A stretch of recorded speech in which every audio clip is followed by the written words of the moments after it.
बिहार में पलायन रोकने का जो 2 स्टेप प्लान हम लोग दे रहे हैं, वो पहला कि यहाँ से पूंजी के पलायन को रोककर बुद्धि के पलायन को रोका जाएगा, और जिस दिन पूंजी और बुद्धि का पलायन रुका उस दिन श्रम का पलायन अपने आप रुक जाएगा।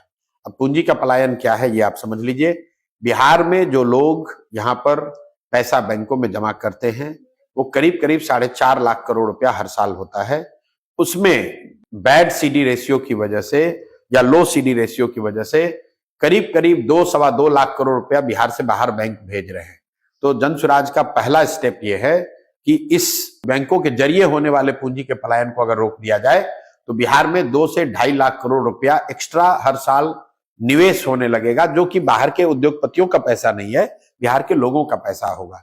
जब लोगों के हाथ में पूंजी आएगी तो निश्चित तौर पर यहाँ कंजम्पशन बढ़ेगा, इन्वेस्टमेंट बढ़ेगा और उससे रोजगार बढ़ेगा, बड़ी संख्या में लोग वापस बाहर नहीं जाएंगे। दूसरा जो हम लोगों ने कहा कि मनरेगा को हम लोग यहाँ कृषि से जोड़ना चाहते हैं, ताकि कृषि आधारित जो मजदूर हैं वो पंजाब और हरियाणा के खेतों में काम करने के बजाय बिहार के खेतों में काम करें।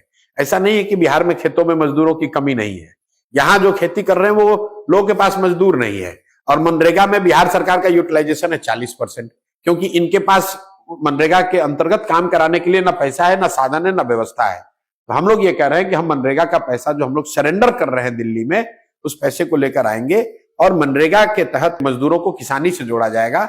और शर्त ये हम कह रहे हैं कि जो आदमी भी अभी धान गेहूं की खेती कर रहा है वो नकदी की अगर खेती करने लगे तो उसको मनरेगा के तहत मजदूर फ्री में मिलेगा।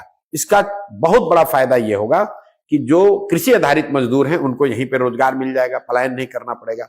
दूसरा, मनरेगा में चोरी बंद हो जाएगी, क्योंकि जिस किसान को भी मजदूर मिलेगा उससे वो काम कराएगा। तीसरा, सबसे बड़ा, जो एग्रीकल्चर प्रोडक्टिविटी है वो बहुत तेजी से बढ़ेगी, क्योंकि जो 1 बीघे में अगर आप 1 एकड़ में आज आप धान उगा रहे हैं, कल शायद मजदूर उपलब्ध हो तो वहां पर आप लहसुन उगाने लगेंगे या कैश क्रॉप उगाने लगेंगे, उससे आपकी इनकम बढ़ेगी। तो बिल्कुल पूरा प्लान बता रहे हैं कैसे बैंकों के जरिए हो रहे पूंजी के पलायन को रोककर श्रम का पलायन रोका जाएगा। दूसरा, बता रहे हैं कि मनरेगा को कृषि से जोड़कर कृषि आधारित मजदूरों का पलायन रोका जाएगा।